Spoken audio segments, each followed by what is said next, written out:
So the same bet. Now, what's interesting about this whole same bet thing, and I really do think that at the lower stakes levels, this just continues to hold true, is that usually when someone check raises or raises and then they make the same bet on a subsequent street, it really doesn't indicate.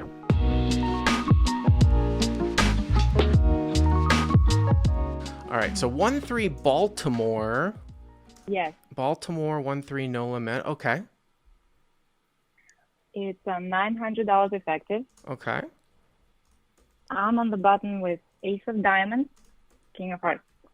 Hero on the button with Ace of Diamonds, King of Hearts. Okay.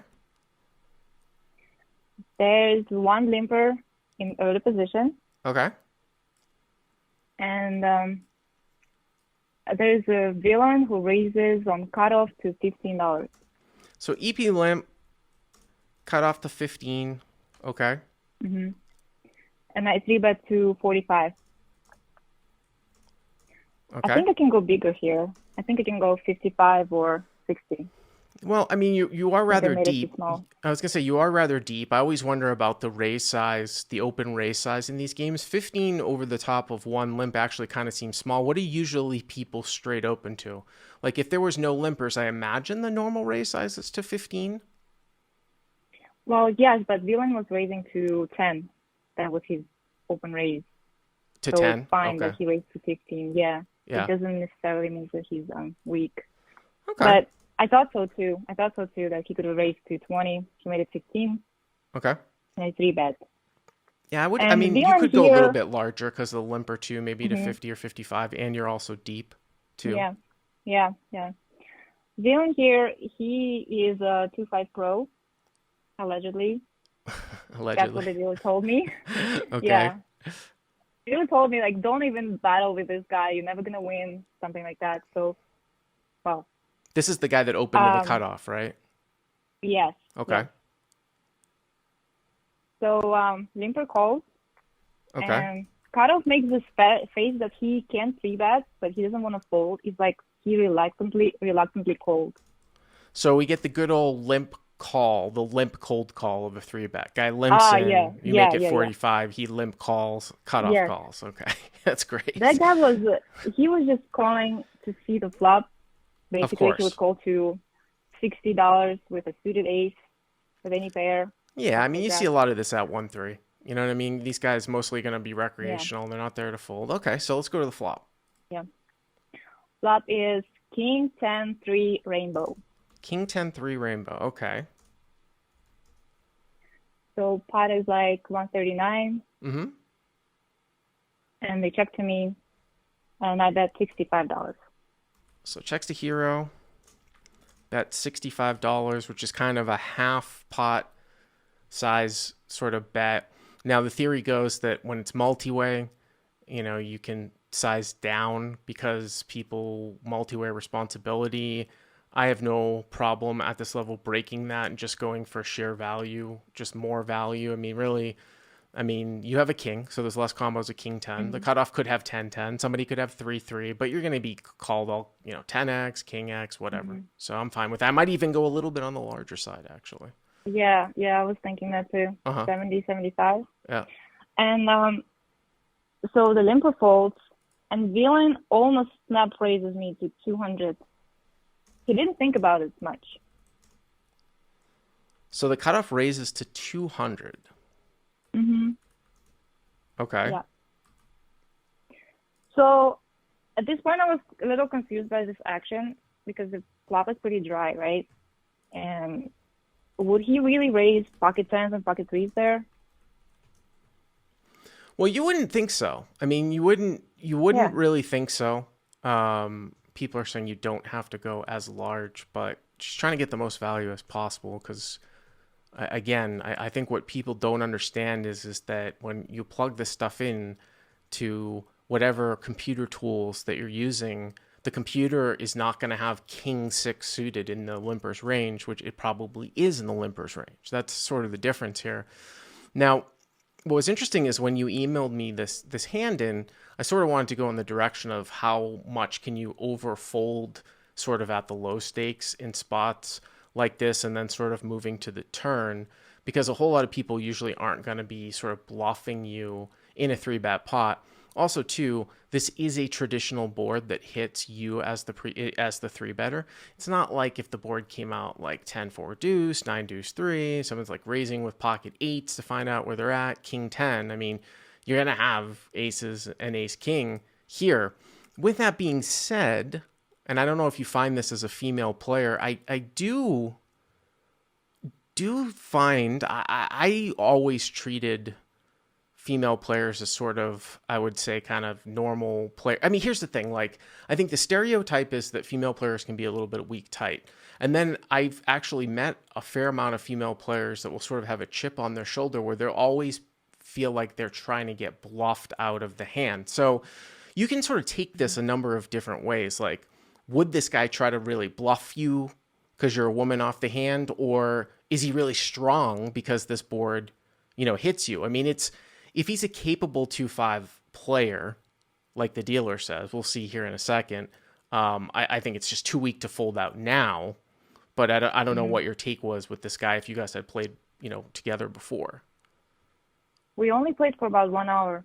Okay. And he was just hitting everything. And the whole table is calling him the luck box until he's got a lucky seat.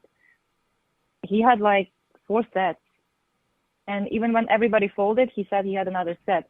So what I was thinking, maybe he was using this information to his advantage to bluff me out of the pot.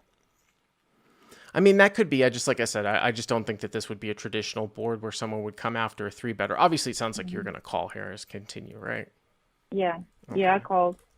All right, so now 400 on the turn. So it's like 530 to 530. I'm going to put it up as 535, right? To the turn, okay. Yeah.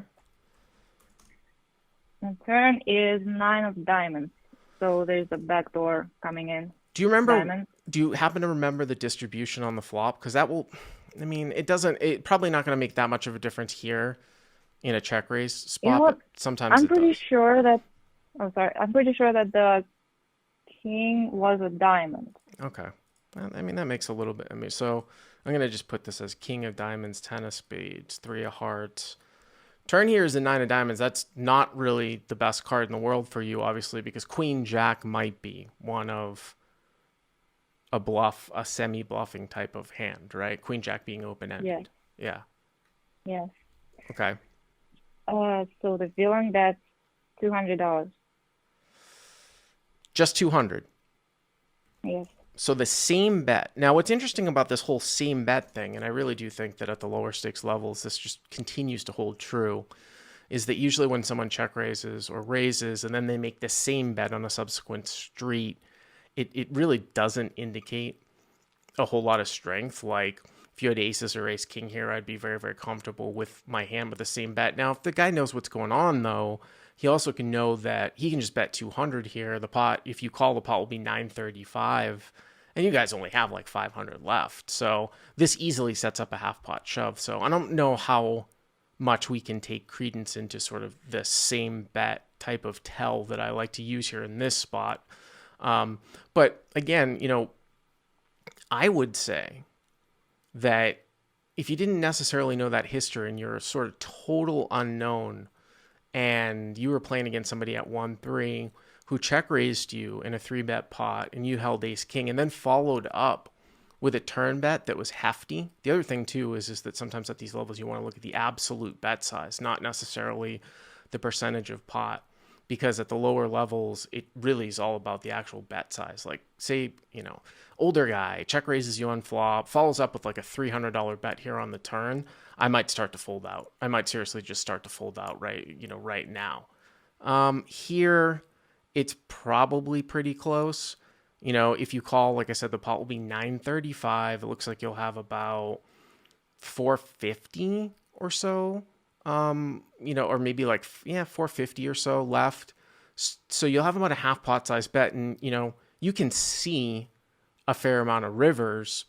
If you call here and the river is a total brick, but, any brick, like a deuce or a 4, you can play some old school Fifth Street chicken, it's terminology on Crush Life Poker where, if the deuce or the 4 come after you call the turn and the guy shoves the river, you're playing a game of chicken with him where it makes it look like you look like you're calling and he's shoving anyways, right? So it's kind of interesting. I assume you call here on the turn. No, no, I folded on the turn, Oh, you and I just think I folded. made a Okay. mistake. Yeah, yeah, I folded on the turn. Do you think you So, made a mistake? I mean, again, if you hadn't given that yeah, little spiel about capable 2-5 player, I wouldn't have a huge issue with it. I don't think it's going to be a big mistake either way. Now, like I said, some of these guys will really try to come after you though, because they think that you might necessarily be a little bit weak tight. But I wouldn't I don't think that I would be kicking myself too much over this one. Now, if the turn was like an offsuit 5 and the guy bet 200 and you folded, I think that that would be a clear-cut mistake. But this is really one of the worst turn cards that you can see here. yeah, his bluff got there. If you have Queen Jack. So, did you ever find out what he had or anything like that? Well, when he was leaving, I asked him, "So what did you have that hand?" And he's like, "Oh, I had a middle set." He told you that he had middle set. Wow. Well, Yes. I mean, yeah, that could be. I mean, it makes sense, right? Sounds like to me like you might not Well, believe him though. yeah, I didn't believe him because how can someone have 5 sets in 1 hour? It sounds like he was Oh, you mean he playing, wasn't or he was necessarily playing on showing it his down. He was just saying, "Oh, I have a no, set. I have a set. I have a set." yeah, That's pretty funny. That's pretty yeah. funny. Just one quick thing before we go. Do you know the rake structure in this game? That's one thing that I do want to point out. I get a lot of questions from a lot of different people about, oh, like what level should I play? And I always say you really got to pay attention to the rake. So do you know, like it sounds to me like you're trying to play for profit. So do you know how much money is being taken out of this game?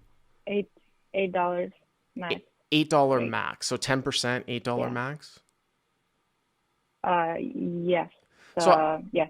I mean, obviously that's a hefty amount. It's not as bad as an LA drop, but I think that when you take a look at a 1-3 game, is there a cap buy-in in the game? Yes, it's 300. Okay, so you can see how if you were to play in a 1-3 game with a bunch of nits where the average stack size was like $150, it might actually be an unbeatable game. Whereas if you were at the table for a long period of time and you got really deep with some people with stacks wide open, it can become very profitable. So that's a little bit of the sort of rigged nature of when people say, oh, what's a win rate at a certain game, right? But I think that if you have the opportunity to move around tables and you want to play 1-3, definitely look for the deeper stacks, because some of these daytime nitty just games where there's no money on the table, all the money's going to go into the rake. You know what I mean? The thing is that there's a bottom straddle in this game, and the game plays really big sometimes. I mean, it's Mississippi straddle up to $15. Well, I mean, and they enforce $300 cap buy-in. Yeah. Yeah, I mean, if Is that's it, the is it a bad game? if that's the case, you got to play a really disciplined style early on. Probably no flat calling. If it's going to be playing 1-3-6 and people are opening to like 20 to 25, you can't call. So really, like if you want to play your game in a game like that and build a stack up, one of the easiest things to clean up is that you have no flat calling whatsoever. It's all three better fold, maybe with a great exception of closing the action in the big blind, like in a single raise pot. But that's basically it. Other than that, you basically should be three betting or shoving over the top of a raise and a call, kind of like a tournament, until you build up a regular stack. But It definitely feels like a tournament, for sure. no, for sure. Thanks for calling in, Anya. I Hmm. appreciate it. Good luck to you.